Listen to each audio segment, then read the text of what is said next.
So I don't know how Vegas does it, but the line for the Penn versus Colgate game was 10.5, and it ended up being exactly Penn winning by 10. I don't understand how it works. I will never understand how it works, and it kind of annoys me because at some points you wonder, is this happening on purpose? What's leading what? Is it the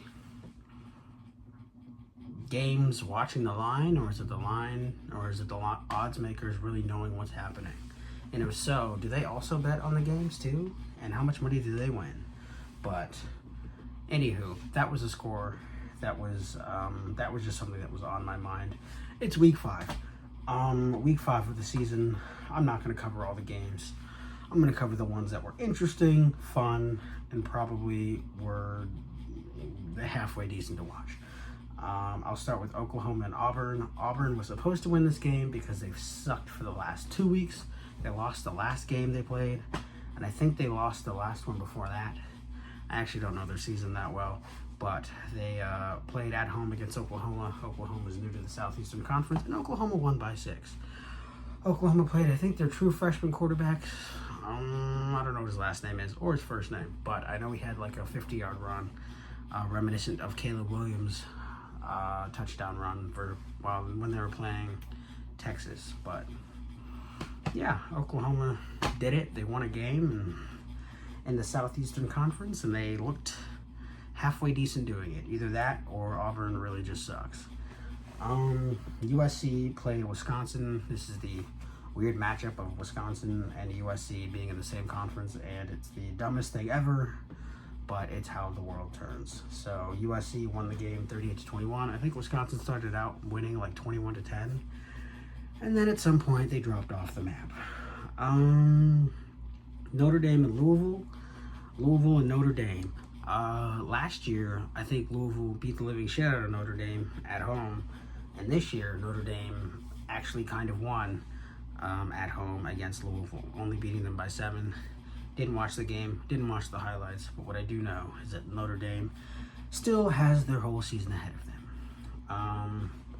The biggest surprise, I think, for everybody was UCF playing Colorado. UCF losing to Colorado 48-21, 21-48, whatever.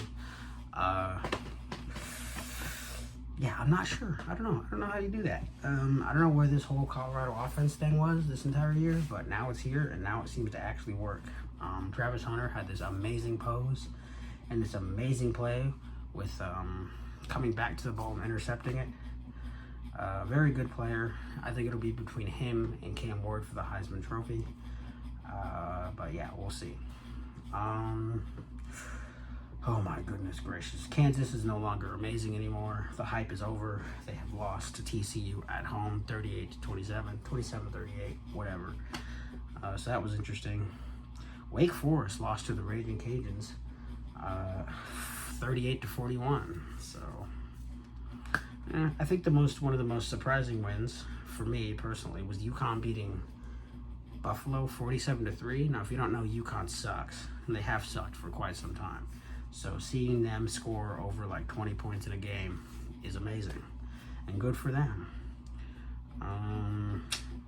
Kentucky and Ole Miss. Kentucky beat Ole Miss by 3, and it's not that big of a surprise, but it's also like, how do you... Actually, it is a big surprise. It is. Kentucky is not good. It's actually really hard to say if Kentucky's good.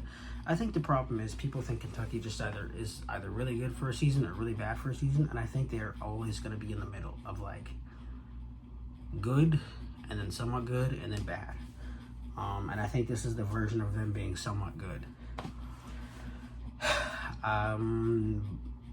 I have a whole theory on how Ole Miss lost this game, but I'll get into that one in another video. Michigan beat Minnesota by 3, so that's neat. And I think one of the biggest games actually was on Thursday or Friday. I think it was Friday. Miami and Virginia Tech. Miami was losing pretty much the whole game. They came back. Virginia Tech actually ended up going down onto like Miami's, I don't know, like 40-yard line, and they had to throw a Hail Mary. They threw the Hail Mary. The guy caught it, I think. I actually don't know if it was a catch or not. I'm going to assume it was a catch just because it was ruled a catch on the field when it happened. They reviewed it and they said no, it was not a catch. I watched that game and I was like, this is ridiculous. How do you screw up your own call, ref? But whatever. But the biggest thing was how it happened, I think, in the third quarter. Cam Ward got intercepted. The guy ran it all the way back. Virginia Tech literally had 4 tries, and they went for it on 4th down. They should have kicked a field goal. They did not. They did not get the conversion, and Miami ended up getting the ball back. I think that's the play that lost them the game, because if they'd gotten a field goal, Virginia Tech would have been 37-38 by that point, and Virginia Tech would have played for a field goal rather than play for the touchdown, and yeah, that's what happens. I was making the call that I think that coach should be fired, but whatever. I don't know anything. Boston College came back at home against Western Kentucky, so that's awesome, beating them 21-20. I didn't watch the highlights for that game, but I'm assuming, I was going to say Bill Belichick, Bill O'Brien. He knows how to coach a team. I think Bill O'Brien is going to be is the equivalent to, I think it's Bob Stoops. No, it's not Bob Stoops.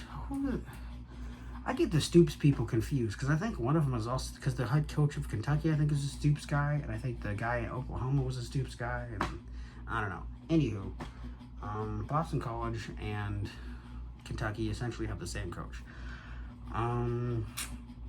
And I think that's really all I really wanted to cover, because Iowa State they beat Houston 20-0. Iowa State's not a good team.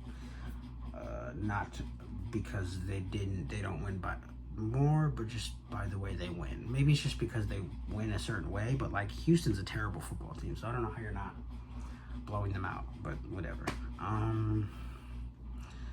Yeah, that's it. That's all there is. There's really nothing else. The games that are still going, my goodness, it is 9:46 left of the 4th quarter, and Georgia is, I think, in the red zone of Alabama, and it's 21-33.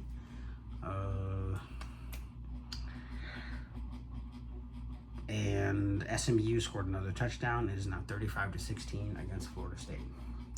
And I think Washington State and Boise State is going to be a shootout, but it might not be, because it's only the second quarter, the start of the second quarter, and it's 7-7. So that's it. That's all I got. Those are all the games. Those are the most exciting ones that I saw, or kind of saw, or didn't see, or just looking at. I expect James Madison to make the playoffs. That's it.